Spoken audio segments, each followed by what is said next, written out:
Welcome to एमकेंटल दोस्तों, channel में आपका स्वागत है। I hope you are enjoying the moves. जो बता रहा हूँ बिल्कुल परफेक्टली हो रहा है, और अभी भी बोल रहा हूँ फिर से, मार्केट नहीं गिरने वाली।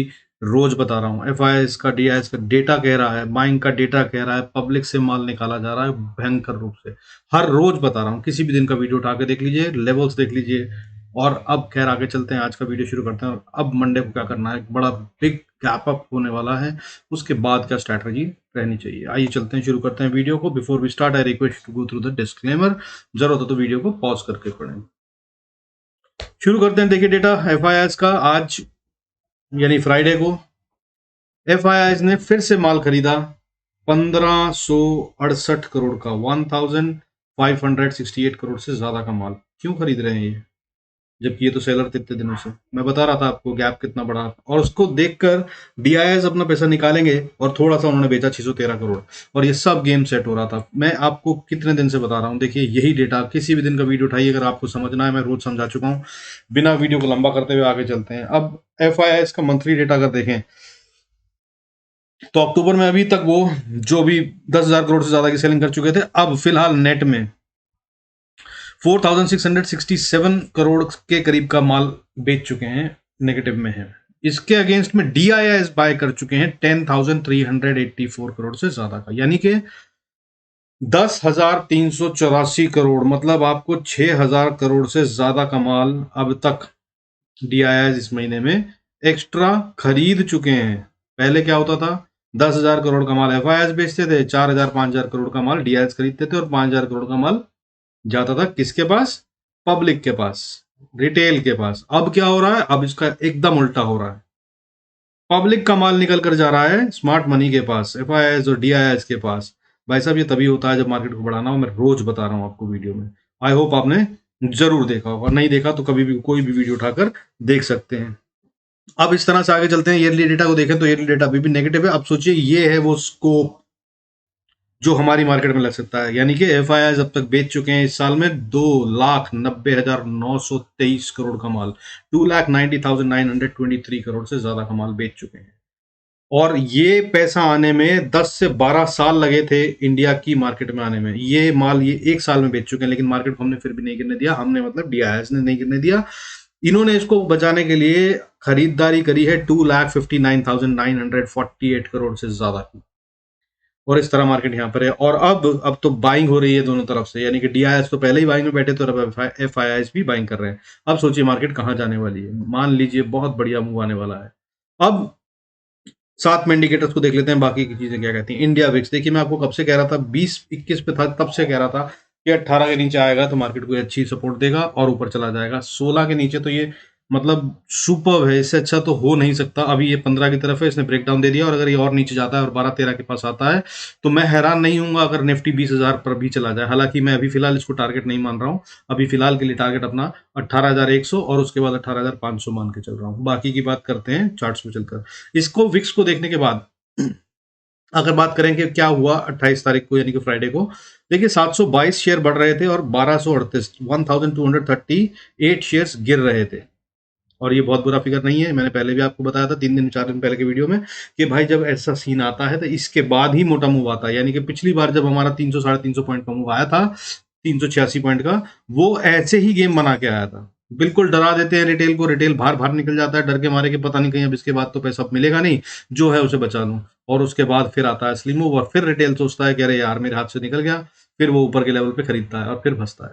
सो बी कॉशियस। आइए आगे चलते हैं और देखते हैं कि बाकी का क्या कह रहा है। देखिए लूजर्स कौन से थे टॉप, जिनकी वजह से मार्केट को बढ़ने नहीं दिया गया। आईसीआईसीआई बैंक साहब, इसने पता है आपको अपना ऑल टाइम हाई मार रखा है, इस समय 52 वीक हाई मार रहा था, ये गिरा है। इसने कितने निफ्टी से पॉइंट्स खा लिए, पॉइंट्स की बात कर रहा हूँ, वैल्यूएशन की 17,786 पे चल रहा है अगर, तो इसमें से 21 पॉइंट इसने खा लिए, 21.73 point. Infosys, SBI, Grasim, axis bank, ये थे गिरने वाले शेयर। एसबीआई को छोड़ दीजिए, एसबीआई तो वैसे ही स्ट्रॉन्ग था। इन्फोसिस हमारा आईटी थोड़ा स्लो चल रहा है, लेकिन यही अब कवर अप करेंगे।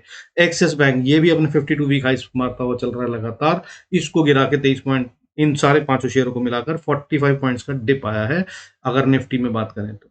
लेकिन इनको कवर करने के लिए कहां से पैसा आया, कहां से पॉइंट्स आए, वो था साहब सॉरी, रिलायंस। रिलायंस ने अकेले अपनी बढ़त 3% ज्यादा बढ़ाया, 52 पॉइंट से ज्यादा का गेन दिया निफ्टी को, यानी कि उन सबको मिलाकर 45 पॉइंट जो हिट हुए थे वो सारे दे दिए रिलायंस ने अकेले ही। अब इसके बाद बात करें कि और कौन से थे बढ़ने वाले share, Maruti Suzuki, Bajaj finance, HDFC, Titan, इन सब ने मिलकर करीब 82 पॉइंट्स टोटल में दिए हैं। रिलायंस के साथ में इन सब शेयरों ने बढ़कर 82 पॉइंट्स गेन दिया है निफ्टी को।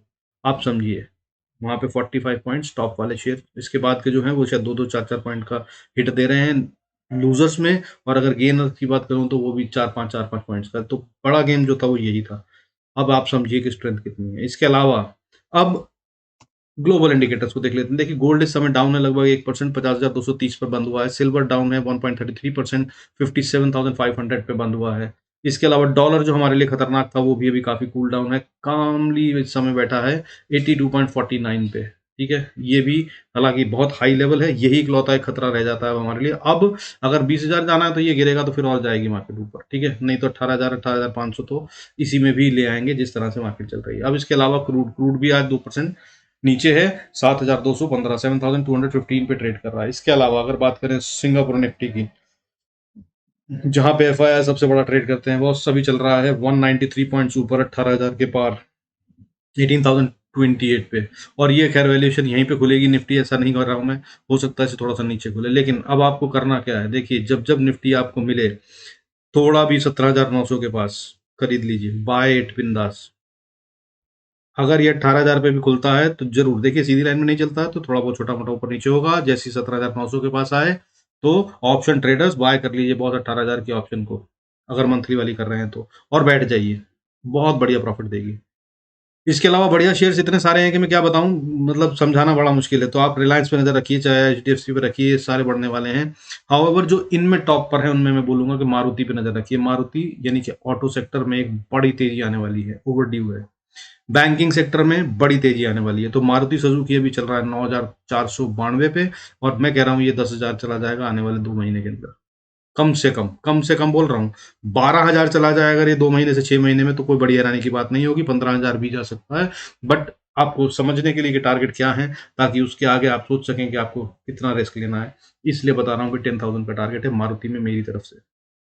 इसके अलावा अगर बात करें ग्रैनुल्स, मैंने कल के वीडियो में भी दिया था, अभी भी ये कायम है, 369.20 पे ट्रेड कर रहा था, तो मैंने कहा था कि इसके ले लीजिए। टारगेट्स मैंने शॉर्ट टर्म के दिए थे 375 383, हाउएवर लॉन्ग टर्म के टारगेट मैंने इसके पिछले वीडियो में भी 400 से 600 तक के दे रखे हैं, और ये अब चलेगा, दौड़ेगा, तो इस पे भी नजर बना सकते हैं। और समझ लीजिएगा कि इसके अंदर फ्यूचर्स की नहीं बता रहा हूँ मैं, फ्यूचर्स की साइंस अलग होती है। सो ये कैश के लिए है, कैश में खेलेगा। इसके अलावा स्पार्क, SPARC 252 पे चल रहा है, इसको भी मैं बिना स्टॉप लॉस के दे रहा हूँ 263 270 तक के लिए। इन्वेस्टर्स बाय कर लीजिए, आराम से जा रहा है, इसी महीने में चला जाएगा। हिंद पेट्रोल 211 पे है, और इसको खरीद लीजिए, बैठिए इस पे। इसने बहुत अच्छा ब्रेकआउट दिया है टेक्निकल चार्ट्स पे भी, और ये 6 से 10% मेरे हिसाब से आराम से दे देगा, बहुत जल्दी, बहुत जल्दी। तो इन शेयरों में आप गेम कर सकते हैं। इसके अलावा और बहुत सारे हैं, मेरे ग्रुप को ज्वाइन करेंगे तो उसके अंदर मिल सकते हैं। उसके लिए अगर आपको जरूरत हो तो कमेंट्स में डाल सकते हैं। आई बी रिवर्टिंग बैक फर्दर। आगे चलते हैं और देखते हैं कि क्या हो रहा है चार्ट्स पे। Before we go and see the charts, levels कहाँ पे एंटर करना है, कहाँ पे प्रॉफिट बुक करना है और कहाँ से एग्जिट लेना है, वो सब डिस्कस करते हैं। Before that I request you to go through the disclaimer as per SEBI norm. जरूरत हो तो वीडियो को पॉज कर पढ़ें। आइए चार्ट्स देखते हैं। अच्छा, एक और शेयर है यार, मैं ये भी बता दूं आपको, इन्वेस्टर्स के लिए है, मैं इस पे नजर बनाए रखा हूँ, लेकिन ये मुझे अभी थोड़ा सा दूर दिख रहा है, बट इसने पैटर्न जो बनाया है वो बहुत बढ़िया बनाया है। वो है HCL टेक, डब्ल्यू पैटर्न बना रहा है, 1031 पे चल रहा है। इसमें भी एक बहुत अच्छा गेम हो सकता है, अगर आप चाहें तो इसको भी ट्रेड कर सकते हैं।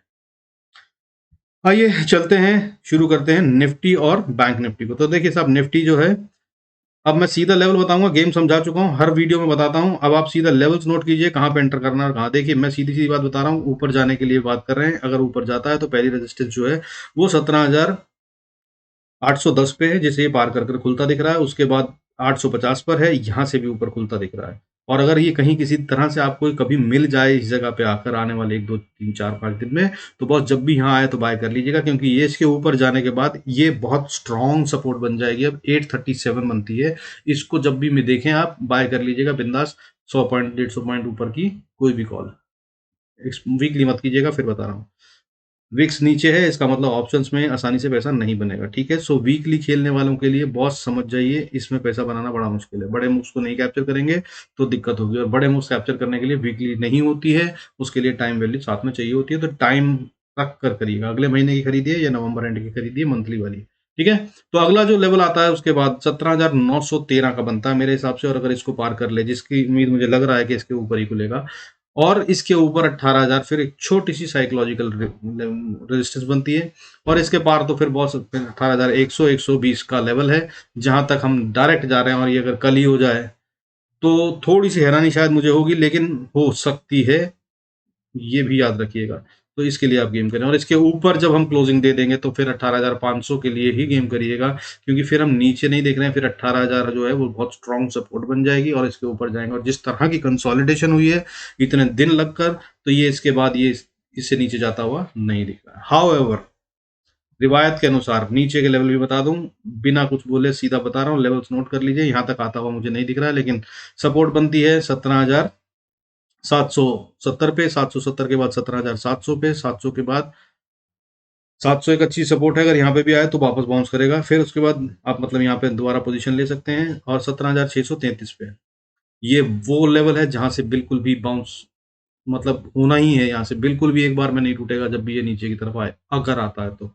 यहाँ से आप बिंदास बाय की पोजीशन लीजिएगा और बैठिएगा थोड़ी देर, और इसको तोड़ दे तो फिर 600 पे, 600 के बाद 570, 540, 519, और 17,475, ये सारे वो लेवल्स हैं जहां पर ये अगर आए तो कभी भी खरीदिए, ठीक है। आइए बैंक निफ्टी को भी देख लेते हैं इसी तरह से। बैंक निफ्टी की अगर हम बात करें तो बैंक निफ्टी इस समय इससे भी ज्यादा स्ट्रांग दिख रहा है, और मुझे अगर बोलें कि ये निफ्टी को बचाने वालों में होगा या बढ़ाने वालों में होगा, तो मैं कहूंगा कि यही है जो अब चलाने वालों में भी होगा। इसको देखिएगा, इसमें तो और भी बड़े टारगेट आ रहे हैं। अभी 41,000 पे ऑलमोस्ट चल रहा है, 41,034 पे, और मुझे ये 41,800 और उसके बाद 42,000, फिर 45,000, और उसके बाद अगर ये एक साल के अंदर 50,000 भी छू जाए तो बहुत हैरान मत होइएगा। आप बैंक निफ्टी में सेल की मत सोचिएगा, ठीक है। और अगर आप पोर्टफोलियो में शेयर्स पड़े हैं तो बचा के रखिए, संभाल के रखिए, खास तौर पे UCO bank, Canara bank, axis bank, Punjab national bank, SBI, ICICI, मतलब ऐसे तो क्या जो भी शेयर पड़ा हो उसको बचा के रखिए। कुछ एक शेयर हैं जिनमें ट्रेडर्स ज्यादा एक्टिवेट होते हैं, जैसे आरबीएल बैंक, उनमें आप देख सकते हैं अपने प्रॉफिट्स वगैरह जैसे बुक करने हो, बट वो भी खतरे में नहीं है, अभी वो भी ऊपर जाते हुए दिख सकते हैं। तो आइए बैंक निफ्टी के लेवल्स नोट कर लेते हैं। ऊपर जाने के लिए बैंक निफ्टी को सबसे पहली रेजिस्टेंस जो फेस करनी होगी वो होगी 41,544, और यही वो लेवल है जहां से ये वापस बाउंस कर सकता है। अगर आपके पास कोई पोजीशन अभी है तो यहाँ पर अगर दिखे ओपनिंग तो यहाँ पर अपना प्रॉफिट बुक कर लीजिएगा, और उसके बाद शिफ्ट करने की कोशिश कीजिएगा अगले लेवल पे ऑन द डिप। अगर कोई छोटा मोटा आता है या फिर साइडवेज जाती है मार्केट, दोनों ही स्थितियों में ऑप्शंस के प्रीमियम डाउन होंगे। तो ये वो लेवल है जहां पर ये खुलता हुआ नजर आ रहा है या इसके आसपास, तो यहां से अगर आपको मिले कुछ बाय करने के लिए तो कर लीजिएगा। इसके बाद अगली रेजिस्टेंस जो आती है वो आती है 41,825, दैट इज 41,825, और इसको भी एक रेजिस्टेंस मानिए, यहाँ पर भी ये टाइम बिता सकता है, और अगर इसको पार कर लिया तो फिर 42,000, और उसके बाद फिर तो बॉस ओपन स्काई है, we will fly and fly, और उसके बाद 45,000 का लेवल है, और ये फिर उसके बाद 41,800 को एक स्ट्रॉन्ग सपोर्ट मान लीजिएगा। इस पे जब जब दिखे तब तब बाय कीजिएगा बैंक निफ्टी को, और ऊपर की तरफ के लिए ट्रेड लीजिएगा। और अगर नीचे की बात करें, हो सकता है कि यह आए, तो भाई अगर खुलता है 41,500 550 के आसपास, तो बहुत नीचे की तरफ में सबसे पहली सपोर्ट जो इसको मिलती है वो आती है 40,999 पे, यानी कि 40,000 नहीं, 41,000 मानकर चलिए। 41,000 के पास जब आए तो वहां पर फिर से बाय कर लीजिएगा। और मैं फिर सजेशन दूंगा, मेरी तरफ से राय है, हालांकि ये मूव बड़ा दिखता है 500 पॉइंट का अगर ये वहां खुलता है तो, पर मैं कहूंगा शॉर्ट साइड पे बैठने की कोशिश मत कीजिएगा, क्योंकि अगर अब ये वापस नीचे कहीं आया अगर तो ऊपर जाने में इतनी तेज रफ्तार पकड़ेगा कि आप अगर कहीं पुट में बैठे होंगे तो आपको बता रहा हूं मैं 40-50% विद इन 2 to 5 मिनट्स उड़ जाएगा ऑप्शन का प्रीमियम। आप ये सोच नहीं पाएंगे कि मैं इसको रोकूं, होल्ड करूं, स्टॉप लॉस लगाऊं या निकल जाऊं, उतनी देर में ये उसके प्रीमियम उड़ा देगा। खास तौर पे विक्स जिस तरह से नीचे है, सारी ऑप्शंस के डेल्टा जो है वो इस समय हिले हुए होंगे और वो बढ़त नहीं देंगे। मंथली में खेलिएगा अगर खेलना हो तो, और आराम से बैठिएगा, जल्दबाजी मत कीजिएगा। अगर ऊपर की तरफ का ट्रेड लेते हैं तो प्रॉफिट को बढ़ने दीजिएगा। This will be an golden opportunity, ऐसी वाली अपॉर्चुनिटीज बार बार नहीं आती है, ये याद रखिएगा। और अगर इसके नीचे आता है 41,000 के नीचे, तो 41,000 के नीचे फिर से छोटी छोटी सपोर्ट हैं 40,667, दैट इज 40,667, फिर 584 पे, 500 पे, और उसके बाद 374, 40,374 एक वो लेवल है जिसके ऊपर आने पर ये फॉर श्योर एक बाउंस तो जरूर लेगा। ठीक है, हालांकि उससे भी नीचे आ सकता है क्योंकि गैप छोड़ा हुआ है बैंक निफ्टी ने, और अगर वो वहां पर आता है तो वो भी बाइंग अपॉर्चुनिटी होगी। और अब मैं बोल रहा हूं, जब भी ये नीचे की तरफ दिखाई दे तब बाय कीजिए, बिंदास बाय कीजिए और होल्ड कीजिए लंबा वाला। ठीक है, मगर मंथली में खेलिएगा, फिर से बोल रहा हूँ। वीकली ऑप्शंस में प्रीमियम बहुत मुश्किल से बढ़ेंगे क्योंकि गैप अप से ही बढ़ के ऊपर खुलेंगे, और उसके बाद जो खरीदेंगे उनको बहुत ज़्यादा मार्जिन मुश्किल से ही मिल पाएगा। या तो बिल्कुल सटीक लेवल पे एंट्री कीजिएगा और सटीक लेवल पे बाहर निकलिएगा, नहीं तो लॉस हो सकता है। तो these are the levels from my side. With this I think I can conclude the video. अगर अच्छा लग रहा है, फायदा हो रहा है, तो बॉस करते रहिए, एंजॉय डन। और साथ में हो सके तो डू लाइक एंड सब्सक्राइब, हो सके तो शेयर भी कीजिएगा video. I will be thankful. Thank you so much. God bless you all and God bless me too. So see you in next video.